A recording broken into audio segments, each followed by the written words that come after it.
I'll be talking about the reliability of mental health digital biomarkers, and I'll go into what I mean by reliability as the presentation continues.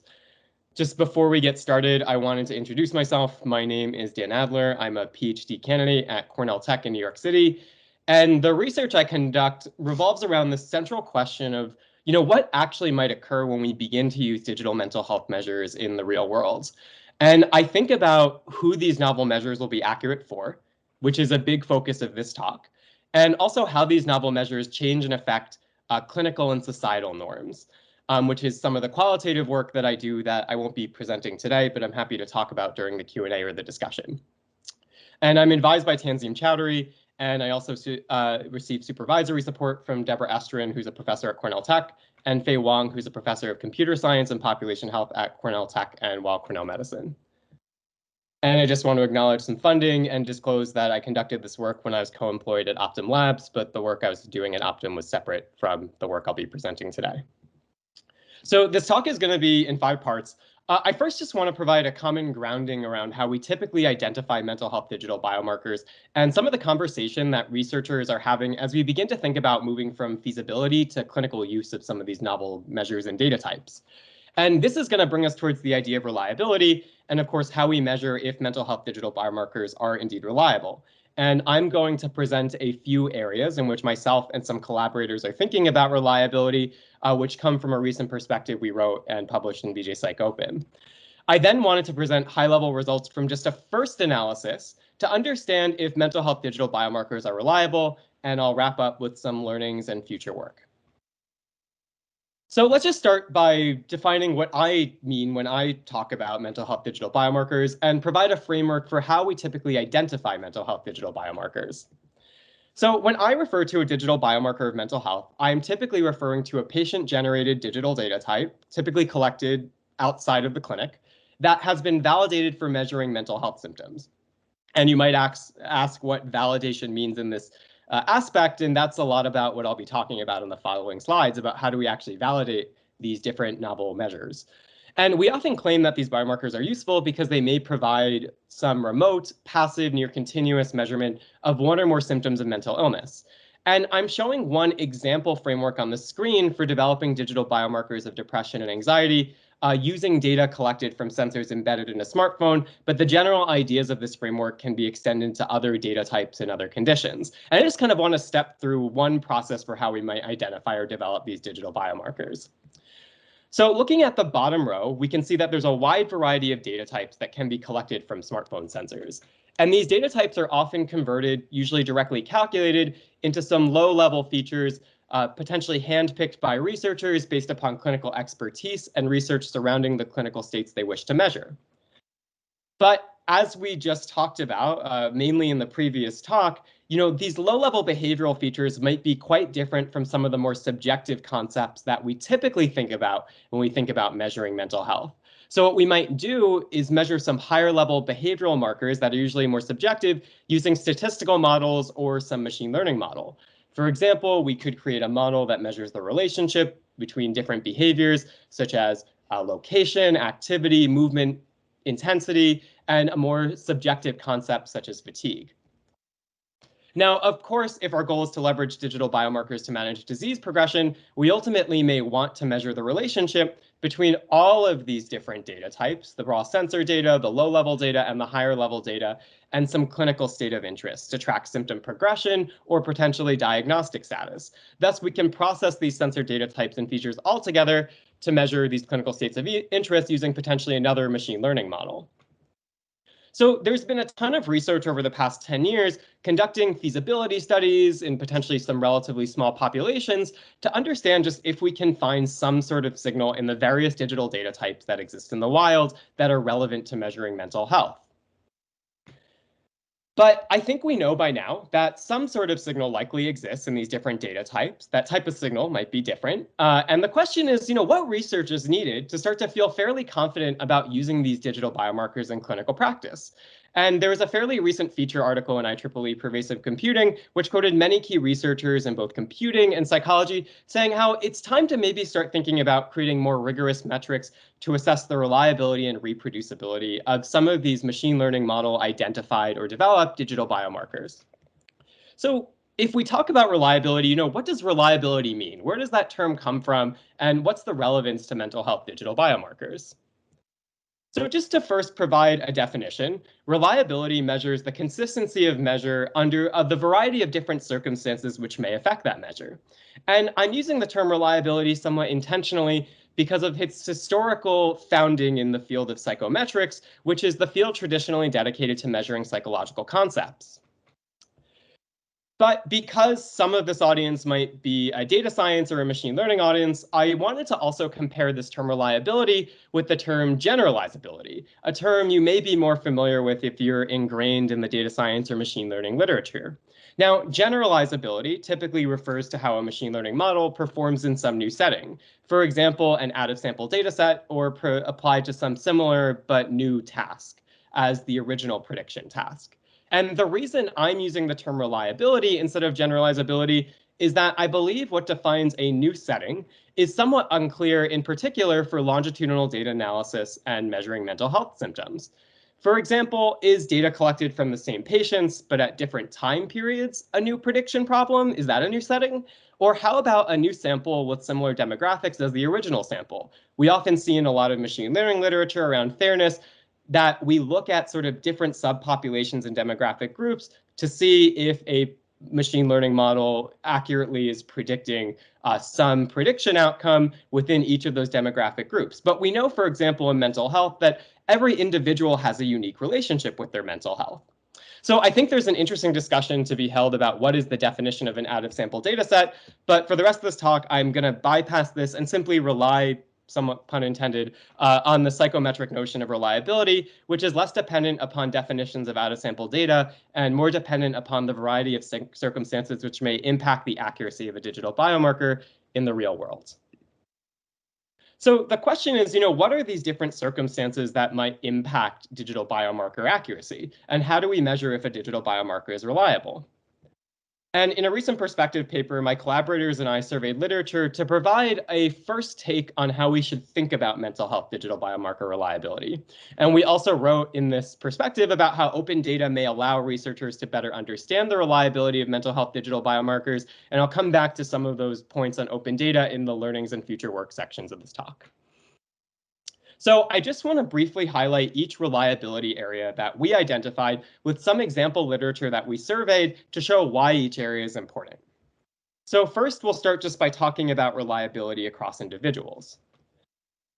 And the example I want to talk about comes from a paper by Mueller et al., which examined if a GPS-derived digital biomarker could reliably predict depression diagnostic status across demographically different individuals. This team collected GPS data across 14 days, and at the conclusion of the 14-day period, delivered a depression assessment.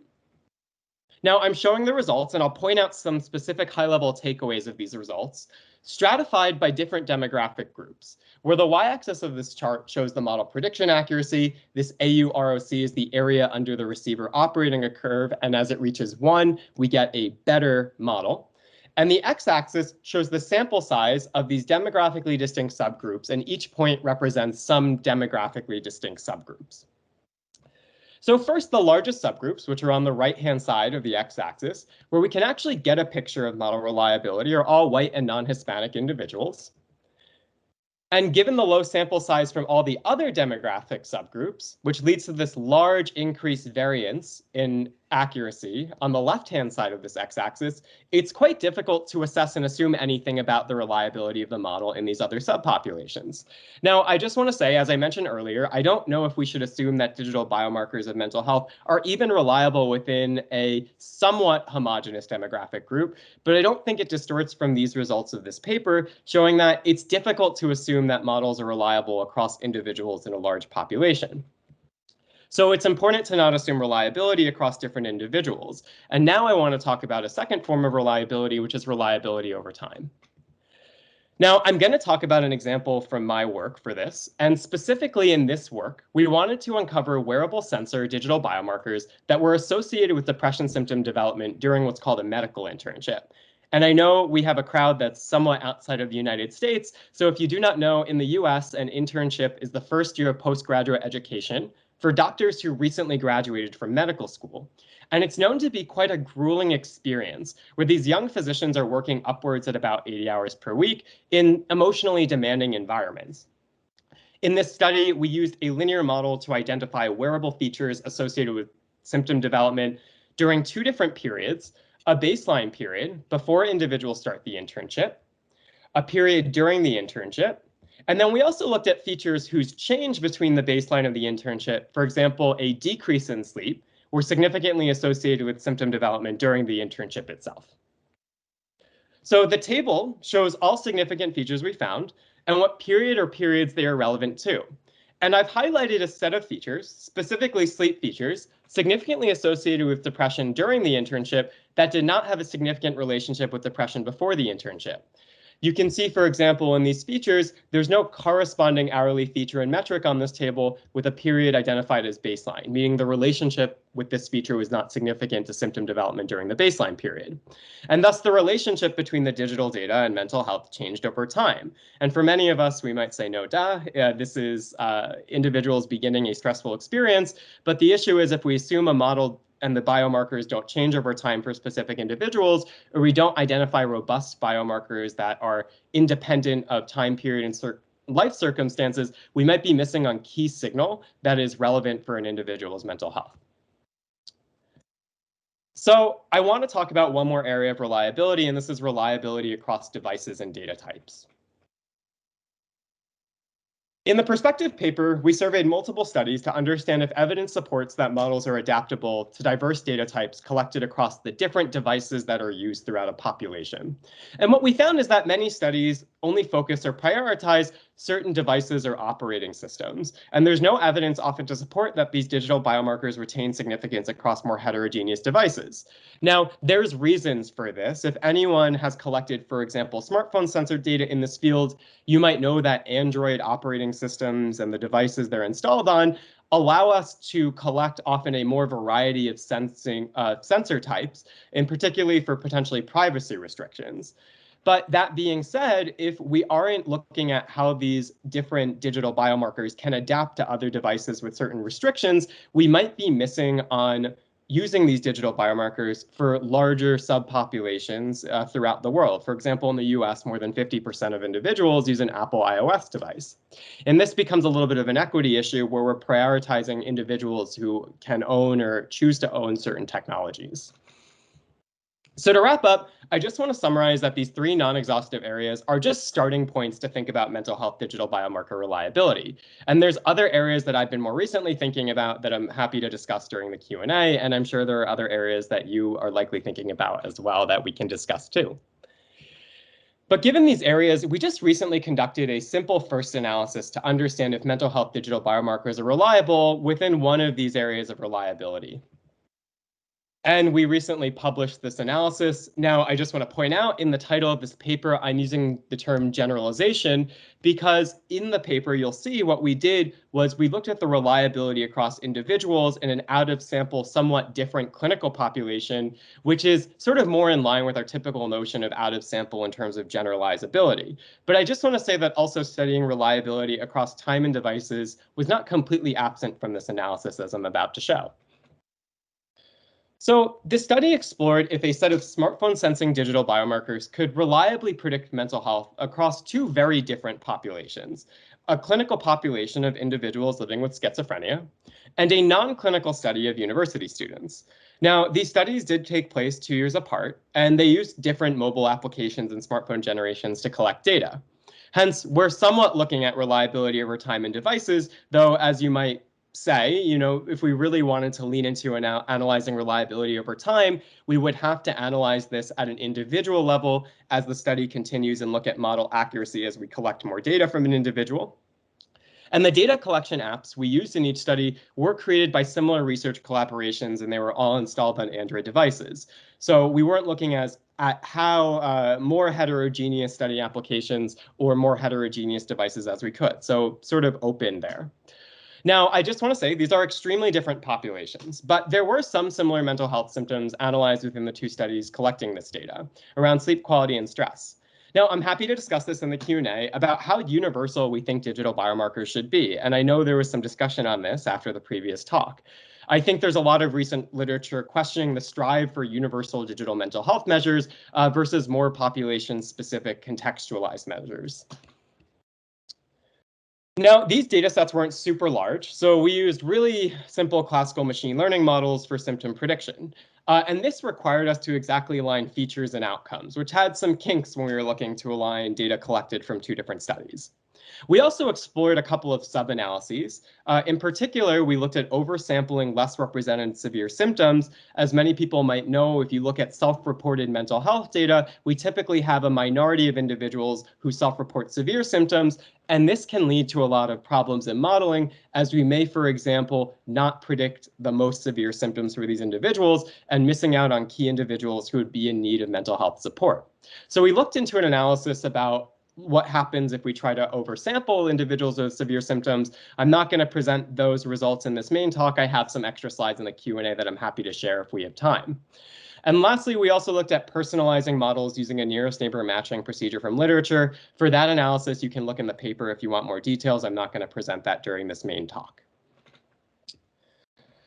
Now, we used just simple daily summary features that aligned across the studies to predict self-reported mental health symptoms. And I wanted to highlight that in the available versions of this study data, even since as this data was collected by similar research collaborations, there were still a number of misaligned features across the data sets, either because the app updates from one study to the next did not or included additional sensor features, or the way a feature was collected made it difficult to align exactly.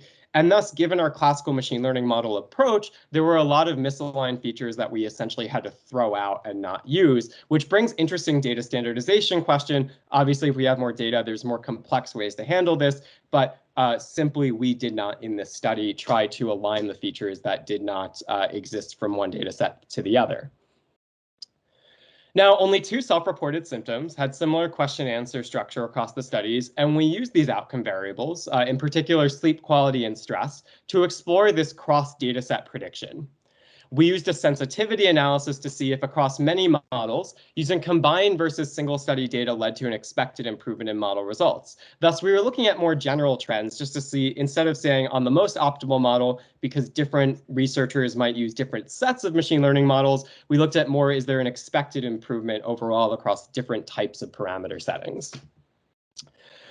And our leave one subject out cross-validation results did show that across the 2 symptoms, sleep quality, which is highlighted on the top row, and stress, which is highlighted on the bottom row, and both data sets, here's the cross-check data set and the student life data set, that models trained with combined data were more likely to be predictive than models trained with single study data. And when I say a predictive model, I'm talking about a model that had significantly lower mean absolute error compared to predicting the training data mean.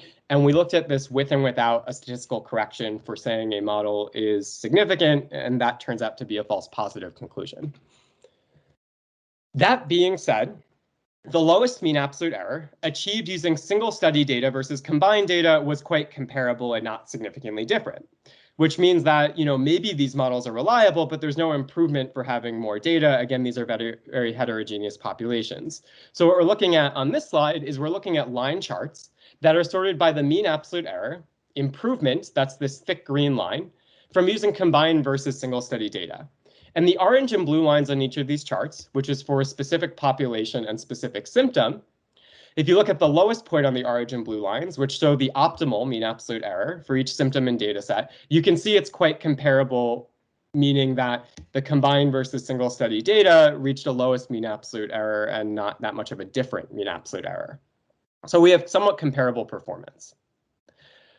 So that was a first analysis just to look at really reliability across populations, more as a point to say, this is a conversation we should be having. And I want to now just wrap up by highlighting some learnings from the perspective and this analysis with some potential points for discussion and future work. So what we found in this small analysis was that mobile sensing digital biomarkers may be reliable across more heterogeneous data.